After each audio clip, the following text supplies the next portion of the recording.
I'm Felicia, And I'm Ian. and we are the Paranormal Lovers.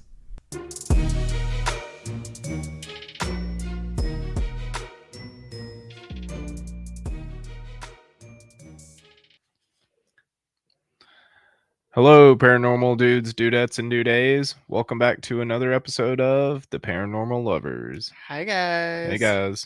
Yes, we're in the same clothes that we were in for the last episode because we're double recording. So, Double record. double record. Now that we got it working. Yeah. Thank goodness. I also have a kitty in my lap. Yeah, there's a kitty. Aria. She's our older kitty. She doesn't She's want to be like, on "Sir, camera. just pet me, please. I just want to snuggle up in this blanket in your lap." Yep. All right. So we got to find something else this time. What did you love about this week? Let's see. Since it'll be next week, I'm going to say that I loved going to the fair that I haven't gone to yet. Yeah. Yeah, North Carolina Mountain State Fair is in town, and we're gonna skedoodle on over there here in a... See, I'm going to have me some fried goodness. Yes, I'm gonna ride all the rides. I don't care if I have to ride them by myself. I want to ride some damn rides. I want to ride the Ferris wheel with Patty. See, that's the one I don't want to do. No? She's she's Squirmy. too fidgety Mm-hmm. and squirmy, and it'd be rocking, and I have a fear of heights, and I'm not strapped in. Yeah. I can ride roller coasters because I'm strapped in. Yeah. But yeah, it's gonna be fun. What did you like about next week, baby? I'm gonna have to say, even though we're recording today, we had our first merch sale. Oh yeah. Like, thank you, whoever that was. yeah, thank you, Christy awesome. from Florida. I kind of feel like it might be the chick from Paranormal Misfits. I'm Right. not sure. If it is, thank you. Yeah, Thank you. Whoever it is, thank you so much. That's amazing. It's awesome. I didn't think that was ever gonna happen. Did she get the coffee cup? The coffee cup, a tote bag, and I think maybe the hoodie. Let us know how you like that coffee cup. Yeah, let us know how it works. That should be awesome if it works the way it's supposed to. Yeah, and I need to sit down. Been working 5 days a week. We got the kid. It's been kind of chaotic. My house ain't been cleaned in weeks. I'm trying to get shit done, but I worked hard on that drawing. You did. It was a pretty cool drawing. It was really good. I want to get back on there and get online and come up with some more art and stuff so we can do some more merch. I know. I like never have time for art nowadays, but I actually got to buy my first piece of merch from a podcast this week as well. Yep. I got me a shirt from Indigenous Tales for my birthday coming up. So we love you guys. We do. They're our friends. Yeah. Even though they're 3,000 miles away. Mm-hmm. All right. So after the episode that I did last time, that damn cult. Yeah. I needed something a little chiller. Something a little more like livened. A little more lighthearted. Lighthearted, yeah. Yeah. And while listening to Lore Legends from Aaron Mankey, he did an episode about wood monsters. Follow me here. He mentioned the legend of the Hodag. Mm-hmm. I'm not doing the Hodag. But some legends state that the Hodag was born from the burnt out corpse of an ox. Paul Bunyan's big blue ox babe. No way. And when he said Paul Bunyan, I said, I'm doing Paul Bunyan. Nice. So today we're going to do Paul Bunyan. Sweet. I remember growing up hearing about Paul Bunyan a lot. I haven't heard about him a lot lately. It's a legend. He is a legend. He is a hero of American and French Canadian folklore. Legends of Paul originated from North American loggers. And when I say North American, I mean the US and Canada. Because there's just lots of fucking woods. Right. From Maine to the woods of Canada, men would sit around the campfire at night and tell tall tales. Tales of a larger-than-life log man started going around, and before long, Paul became over 10 feet tall. Nice. He has been featured in everything from cartoons to books to musicals, and even as a mascot for a few companies. Looking at you, Bounty paper towels. The legend we are going to discuss today is mostly based from the New England region of the U.S. Right.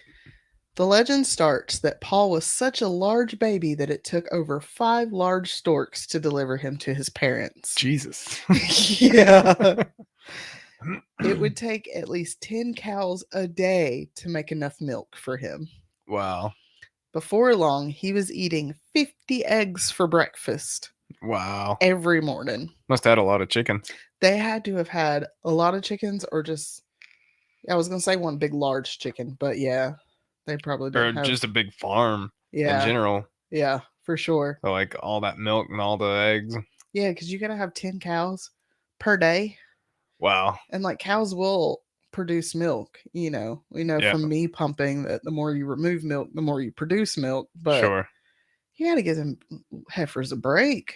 Yeah. Like they got to be wore out. They need some milk for their babies too. Mm-hmm. He got so large with time that when he would roll over in his bed, he created an earthquake. Wow. The neighboring townsfolk came to his parents and told them that they needed to take him somewhere else. So his parents built him a cradle and put him in the coastal waters off of Maine. But when the boy would roll in the cradle, it would cause waves to flood into the coastal towns. So his parents decided to take him out in the woods, and he grew up helping his father with his logging business.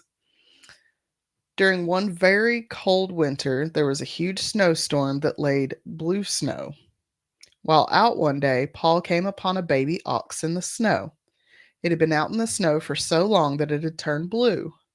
Paul took him home and put him by the fire to warm him up, but even once he warmed up, he kept his blue color. Interesting. Paul kept him and named him Babe. Babe the Blue Ox. Right on. And if you guys ever, like, especially in, I've seen that there's a lot of statues of him in, like, Minnesota, I think. Yeah. But there's statues of Paul all over the place, especially up north. Sure. And they're always massive statues, and then he always has a giant blue ox statue with him as well. Mm-hmm. Wherever Paul went, Babe was always with him. Legend states that either Paul dug out the Great Lakes to give Babe drinking water, or that Babe's footprints created the Great Lakes, Huh. depending on which one you want to do. Which, if you have an ox that's big enough to create like Lakes. Lake Erie or some shit, That's crazy. that's a big ass ox. It is a big ox. Paul is even credited with dragging his axe one day and creating the Grand Canyon. Well, Yeah. now we know. Yeah. I mean, we know it was a glacier, but I guess it could have been attached to his axe. Sure. It is said that Babe would help him debark trees. Mm-hmm. Paul would attach Babe to one end of the log, and he would go to the other end and grab the bark, and then he would give Babe a sharp command. The ox would take off, and it would pull the log out from the bark in one movement. Interesting. Another tale is about how Paul was taking a load of logs down the Wisconsin River. The logs got jammed up, with the jam being over 200 feet tall. When Paul got down to the jam and saw how bad it was, he brought Babe to the river and put him in front of the jam. And then, this is going to sound bad, but remember, this is a giant and it's a tall tale. Right. He then shot Babe with a rifle, and Babe, thinking it was a fly, began swishing his tail around. Right. As he swished his tail around, the water started churning in the opposite direction and pushed the logs back down the way they came. Huh.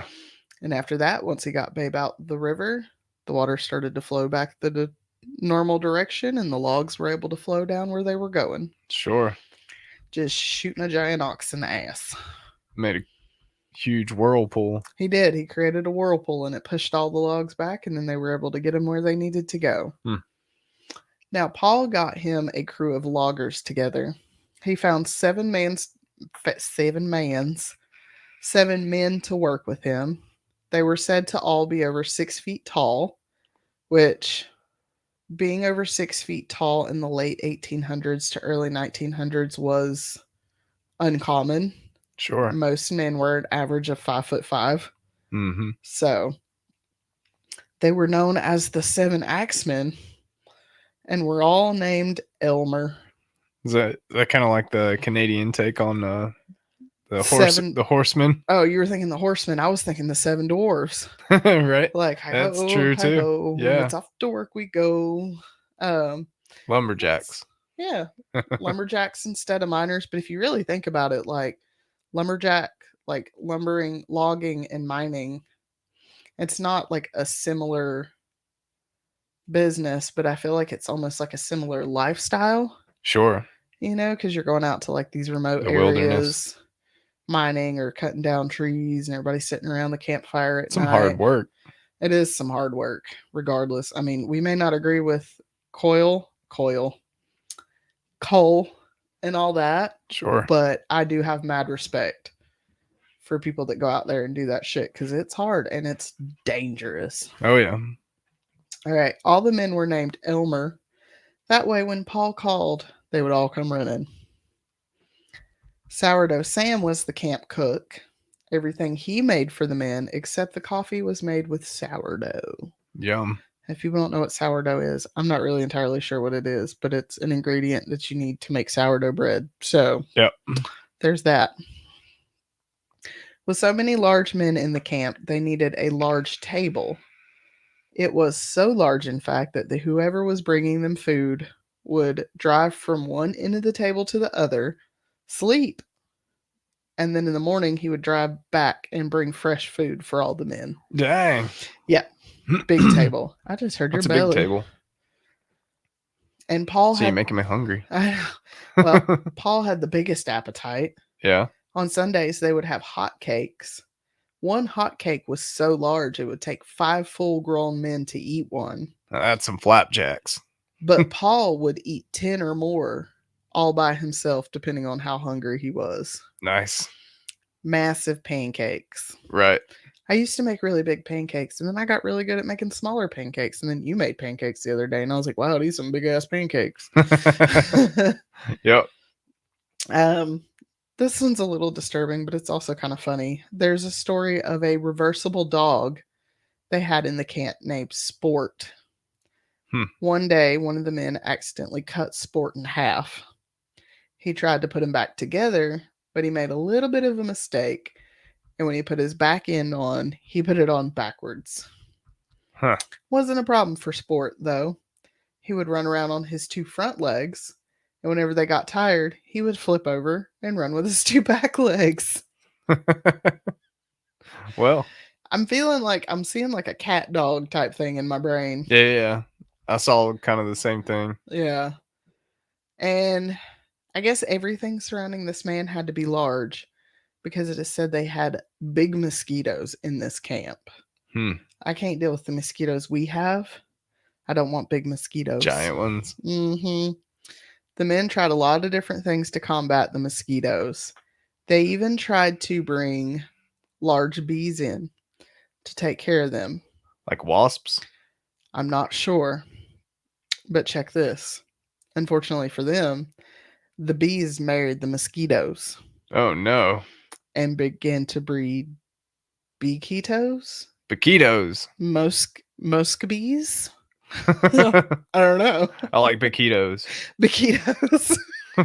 Sounds like a food. It does. Like, hey, go get me a bequito. Give me some biquito, man. Finally, the bugs made themselves defeatable. They had such a love of sweet things that they attacked a ship bringing in sugar. They ate so much they were unable to move. But also the thought of mosquitoes and bees mating. So you get like blood honey?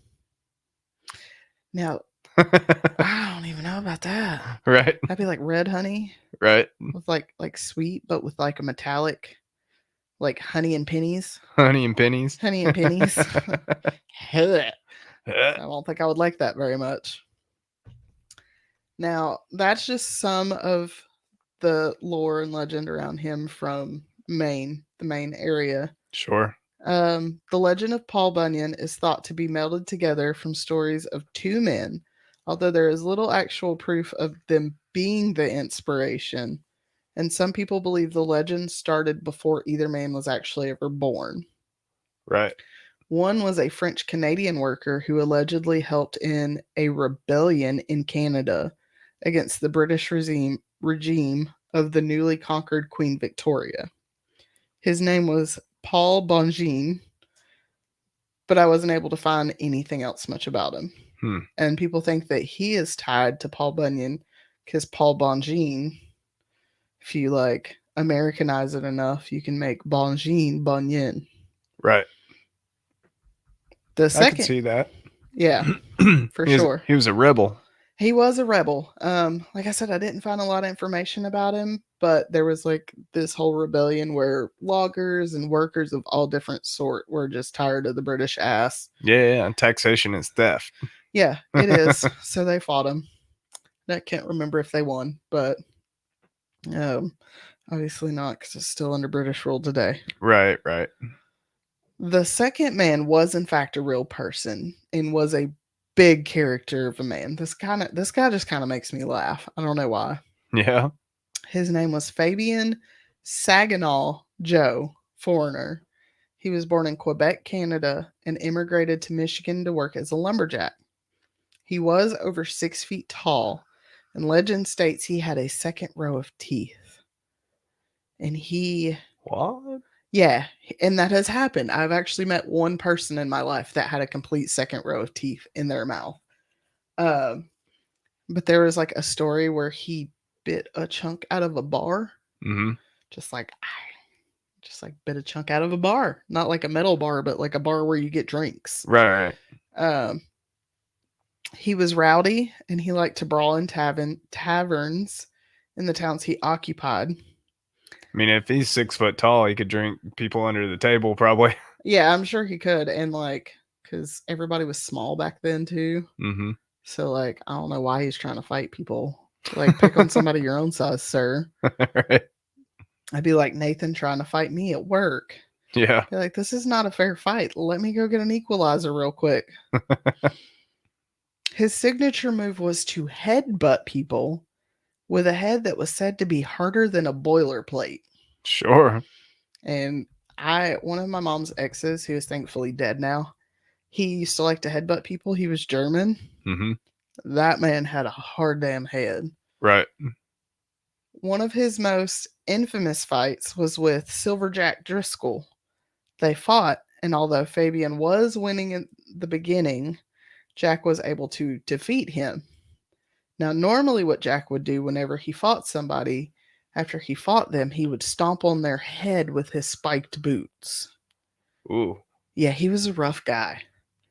Jack, however, he did not do this to. Once he beat Jack, instead of stomping on him, he bought the whole bar, or once he beat Fabian, sorry, Jack beat Fabian. Jack bought the whole bar a round of drinks and bought Fabian a double. Well, Yeah, very nice. Fabian sounds like an was Irish bar. yeah, yeah, it Fighting and drinking. fighting and drinking. Uh, sounds like any bar in the 1800s, This honestly. is true. Or any bar in general. Yeah, I mean, even today. Yeah. Fabian was found murdered one night after a brawl in Bay City, Michigan. It is said that he fought with someone who had finally found a weapon that was actually harder than his head. And I'm scrolling. Now, whether Paul Bunyan was a real person or not, he kept many a man company during the long logging trips in the wilderness. Tall tales kept them entertained during those long nights away from their family and friends, and I have to say, Paul Bunyan is the tallest of them all. Sure. That's Paul Bunyan. It wasn't a Nice. lot. Um, it was a lot. A lot of the research was just the same stuff over and over and over and over and over again. Mm-hmm. I tried to do some research on the two guys. I really found like nothing on Paul Bunyan. Mm-hmm. I did find stuff on Fabian, Right. which was interesting. Allegedly, they kept his jawbone at a dental school in Michigan, Wow. but there was like no record of it. Mm-hmm. So, what do you think about Paul Bunyan, Bill? That's pretty cool. Yeah, Cool tale. I don't know I why. remember hearing it in like, elementary school. Yeah, Like they would tell it a lot in there. I feel like they probably told us too, but I don't remember it. Like my main memory of Paul Bunyan is legit from Bounty. I mean, pioneers like, are some wild people, man. Yeah, they really were. And I And like, mean, what are you going to do out in the wilderness besides make up tales of, you know, tall tales? yeah, for sure. I And mean, like, I'm sure it entertained a lot of people. Like, I'm sure it did. And I'd read somewhere where like it was almost like a competition. mm-hmm, One guy'd be like, "Hey, I met this one man, Paul, and I watched him swing an axe and take down a big old tree with one swing." And back then right. the trees were massive. Sure, yeah. Like most trees were probably like the great Giant giant sequoias? sequoias. Yeah. So they were very, very large. Mm-hmm. But then the next man would be like, "Oh yeah, well, I worked with Paul, and he straightened out a road by tying it to his ox Yeah. and make him take off." Yeah. And then the next one would be even more conflated, and so on and so Mm-hmm. forth. So, it was just kind of fun. It was something to do. They didn't have Wi-Fi and TV. They didn't even really have like radios back then Yep. when you were out in the wilderness. And this is vast, untouched wilderness at the Yeah. time. Think of like Vermont, which is nothing but woods. They have less than a million people that live in that state. It's woods, Yep. just woods and woods and woods and woods. So you got to keep yourself entertained. I love the wilderness. Like, the farthest I've ever been out camping, those like probably 4 miles. And even that seemed like, just we had to walk in for hours. Mm-hmm. It was kind of wild, Wasn't but that when you were like a teenager? yeah. You're like 12 or 13 or some shit. Yeah. Ain't no way in hell I would let Patty go out in the wilderness at 13 years old. My parents came and checked on us like every day, but I know it was a different time in the 90s. sure, yeah. Definitely a different time. All There's right. like a bear trap set up by our campsite. When we got there, we were like, I don't know if we want to camp here. Yeah, and I feel like those aren't very legal around here. Well, it was set up by the forestry service, Oh, that's so they right. were trying to like. Was it like the bear trap where it like catches them with the claw, or was it like a big cage? It was a Bear big trap? cage, like a live trap. Mm. So like they trapped it and then moved it. Oh, okay. That's a lot better than what I was thinking. Yeah, yeah. A lot better. I don't know why they had it set up, but it made us kind of uncomfortable the whole time. I mean, you were out there in the wilderness. They were here first, Yep. I've been seeing a lot of reports of black bear activity Yeah. in the region here lately. Sure. Because we're encroaching too much into their territory. Yeah. Plus they're coming down, kind of. Everything's coming down farther. Yeah. Or going up farther. Going up farther. Yeah. Well, we're going up further too. So yeah, the more they try and get away from us, the more we just kind of come after them. Yeah. And the more wilderness we encroach on, the more they'll come out of the woods. Yeah. And it really pisses me off too, because people want to be like, "Oh, well, we should euthanize these animals or find some way to get rid of them. Or how about you just learn to live with them?" Yeah, I mean, if we don't live with them, then we're not gonna live for very long. Like, I'm sorry, like bears ain't nothing you should be worried about. Humans are way more dangerous. Sure. Than a bear that simply either wants something to eat or a mama bear protecting her children. Yep. We had the government's the real danger. We had the 3 bears when we lived out in Candler, and we'd see them all the time wandering through on the other side of the creek. Oh yeah. And then, I think we've said before the day that one bear came and got the trash out of the back of your truck. He was just like, "I just need a snack." That one night that I was cooking, it was either a panther, a bobcat, or a bear, but something was watching me while I was cooking. And that was kind of creepy too. You saw like eyes out there across the creek. I shone my flashlight up at the house above us. It was like an abandoned house that was like right next to us, and it was on their porch, and I couldn't. Whatever, it was kind of behind something, so it was like the head of it was like down below behind something, but it would like peek up its eyes over, and like I would shine my flashlight at it, and I could see just the 2 glowing eyes. It's kind of spooky. I thought excuse me, not spooky. Like spooky. We just spoopy. Creepy. That's creepy. Yeah.